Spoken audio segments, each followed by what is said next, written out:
കന്നിമൂലയില് master bedroom വരാം, പൂജാമുറി വരാം. വായുമൂലയിലും bedroom വരുന്നത് നല്ലതാണ്. വായുസഞ്ചാരം. നമുക്ക് ഈശാന്യ മൂലയിൽ വെയിറ്റ് കയറ്റാൻ പാടില്ല, അവിടെ ഭാരം കൊണ്ടുവയ്ക്കാൻ പാടില്ല. വലിയ ഒരു ടേബിളോ അല്ലെങ്കിൽ വെയിറ്റുള്ള അലമാരയോ, ചിലർ നല്ല ഒരു കുറച്ച് അലമാര വെച്ച് തുണിയൊക്കെ നിറച്ച് വയ്ക്കും, ഭയങ്കര വെയിറ്റ് കയറും. റീഡിംഗ് റൂമായിട്ട് ഉപയോഗിക്കാം. കുട്ടിയൊക്കെ അവിടെ ഒരു ചെറിയ മേശയിട്ട് പഠിക്കാനുള്ള റൂമായിട്ട് അത് ഉപയോഗിക്കാം. അത് വളരെ നന്നാണ്. അവിടെയും ജനൽ വരുന്നത് തെറ്റില്ല. അപ്പൊ വീട് പണി തുടങ്ങി നമുക്കിപ്പോ ഇതൊക്കെ ചെയ്തു വരുമ്പോ കിഴക്ക് വടക്കായിട്ട് നമുക്ക് വരുന്ന വഴിയാണെങ്കിൽ 2 വാതിലിടാം.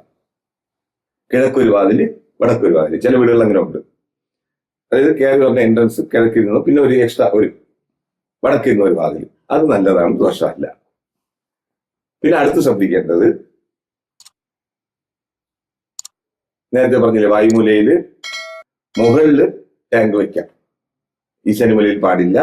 വാട്ടർ ടാങ്ക് വെക്കേണ്ടത് വായുമൂലയിലെ മുകളില്, ടെറസിന്റെ മുകളിൽ ടാങ്ക് വെക്കുന്നത് വളരെ നല്ലതാണ്.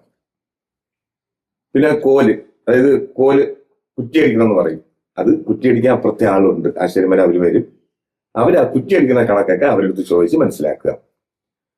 അതുപോലെ നമുക്കിപ്പോ ഒരു കുഴൽ കിണർ വേണമെന്ന് ആവശ്യമുണ്ടെങ്കിൽ ഏതൊരു കാരണവശാലും വായുമൂലയിലോ അഗ്നിമൂലയിലോ കന്നിമൂലയിലോ പാടില്ല.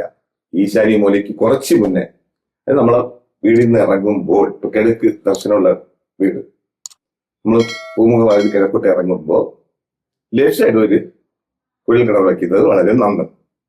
അതുപോലെ വൃക്ഷങ്ങൾ, നമുക്ക് ഫ്രണ്ടില് വേപ്പും മറ്റുള്ള മരം, തെങ്ങ് വയ്ക്കുക. അപ്പം ഗൗളിയാത്ര തെങ്ങൊക്കെ ഫ്രണ്ടിൽ വെക്കുന്നത് വളരെ നല്ലതാണ്. വേപ്പ് വയ്ക്കുന്നത് വളരെ നല്ലതാണ്. പുറകുവശം നെല്ലി മരം വേണം എന്നുള്ളത് നിർബന്ധമാണ്. അപ്പം കുഞ്ഞു വീടുകളാണെങ്കിൽ അത് നടക്കൂല. അപ്പൊ നമുക്ക് കാമ്പൗണ്ടൊക്കെ ഉണ്ടെങ്കിൽ, കുറച്ച് മണ്ണൊക്കെ കിടക്കുന്ന ഒരു സ്ഥലമാണെങ്കിൽ ചുറ്റും പുറകെ നെല്ലിമരവും ഫ്രണ്ടിൽ വേപ്പ് വരുന്നത് വളരെ നല്ലതാണ്. ഗൗളിയാത്ര തെങ്ങ് വയ്ക്കുന്നതൊക്കെ വളരെ ഐശ്വര്യമാണ്. പിന്നെ മഞ്ഞ പുഷ്പം വീടിന്റെ ഫ്രണ്ടിലൊക്കെ വയ്ക്കുന്നത്, മുൾമരം പാടില്ല. മുള്ളെന്ന് ഉദ്ദേശിക്കുന്നത് ചിലവരൊക്കെ ഈ ഫാഷനായിട്ടൊക്കെ മുള്ള് കൊണ്ടുള്ള ചെറിയ ചെറിയ മരങ്ങൾ വെപ്പുണ്ട്. അതൊക്കെ നമുക്ക് വളരെ ദോഷം ചെയ്യും. അത് ഒഴിവാക്കുക. സമ്പൂർണ്ണ ജാതകം, പ്രശ്നപരിഹാരങ്ങളോട് കൂടിയ സമ്പൂർണ്ണ ജാതകം നിങ്ങളുടെ കൈകളിൽ ലഭിക്കുന്നതിന് താഴെ കാണുന്ന നമ്പറിൽ ബന്ധപ്പെടുക. ജ്യോതിഷവുമായി ബന്ധപ്പെട്ട എല്ലാ വിശേഷങ്ങളും അറിയുന്നതിന് നവഭാരത് ജ്യോതിഷം ചാനൽ സബ്സ്ക്രൈബ് ചെയ്യുക.